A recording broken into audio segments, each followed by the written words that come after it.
On rappelle que l'ex-président et prix Nobel de la paix a été victime hier d'un accident vasculaire cérébral majeur. Il a 93 ans. Bien sûr, la presse israélienne ne parle que de ça aujourd'hui. Lucas, pourquoi Israël retient d'ailleurs autant son souffle ? Ouais, Israël, depuis hier soir, et comme déjà 2 fois l'année dernière où Shimon Peres avait eu 2 accidents cardiaques, est effectivement en train de retenir son souffle.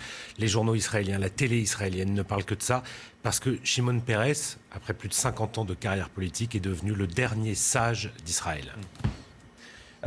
Il faut aussi revenir peut-être sur son parcours. Oui, c'est ça. On va revenir sur le parcours de Shimon Peres, qui est un homme très particulier. C'est depuis la mort d'Ariel Sharon, le dernier père fondateur de l'État d'Israël. On le rappelle, fondé en 1948, le dernier père fondateur encore vivant.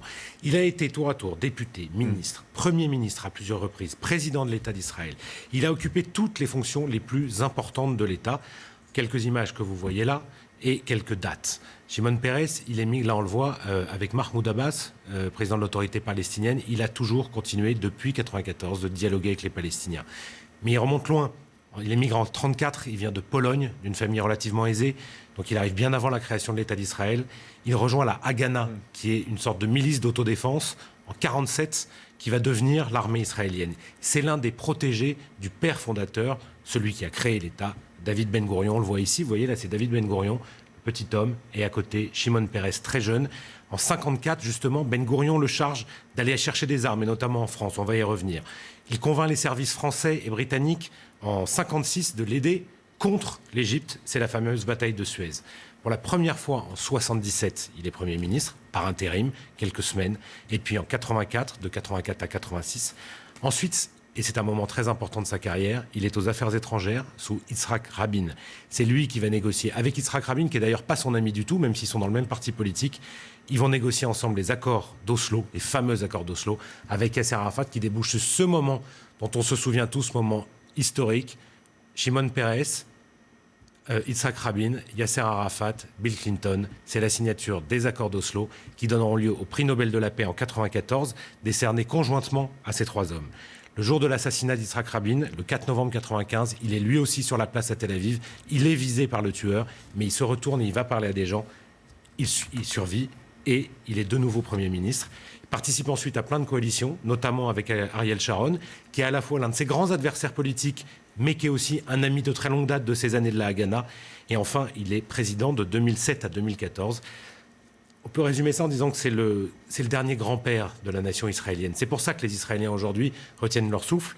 C'est la famille israélienne qui est réunie en ce moment et qui regarde, qui attend, qui espère, qui prie pour le dernier père fondateur de l'État. Et on l'apprend à l'instant par les médecins et via l'AFP, l'état de Peres connaît une certaine amélioration, mais reste grave, c'est ce que disent les médecins à l'instant. Shimon Peres qui a des liens très particuliers avec la France, Lucas. Oui, l'histoire de Shimon Peres, on va revenir encore un tout petit peu en arrière. Dans les années 50, le pays est tout jeune, il a été créé en 1948. Peres est chargé par Ben Gourion d'acquérir des armes. Qu'est-ce qu'il fait ? Il active les réseaux de l'internationale socialiste, dont une partie soutient totalement le projet sioniste et aide Peres. Alors on va écouter Shimon Peres qui revient en 2014, il était là en France avec Manuel Valls, et il revient sur cette période. For us, France is a permanent friend.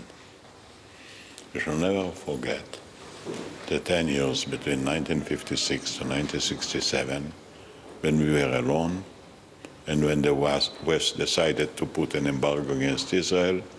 And France, even after the war, broke the embargo, came to our side and did an unbelievable expression of friendship and help. You cannot write the history of Israel without this unmatched act. It's permanent. You cannot change it.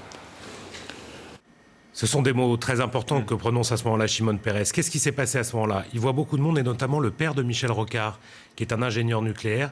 Et la France nucléaire de l'époque va aider Shimon Peres à acquérir une centrale nucléaire, la fameuse centrale nucléaire de Dimona, qu'on a vue tout à l'heure sur les images, qu'on peut peut-être revoir. Cette centrale nucléaire de Dimona, c'est ce qui va permettre ensuite à Israël de devenir, sans jamais le dire, une puissance atomique. Parce que Peres a été aussi le père de cette cette doctrine politique, ne jamais démentir qu'ils aient l'arme atomique, ne jamais le reconnaître non plus. Et c'est ainsi qu'Israël, dans la région, est devenu une puissance de dissuasion. Et c'était la doctrine Pérez. C'est toujours aujourd'hui la doctrine Pérez qui prévaut en Israël. Voilà, et on rappelle que... Voilà, la centrale de Dimona, la première centrale nucléaire, faite grâce aux Français et sous l'égide de Shimon Peres.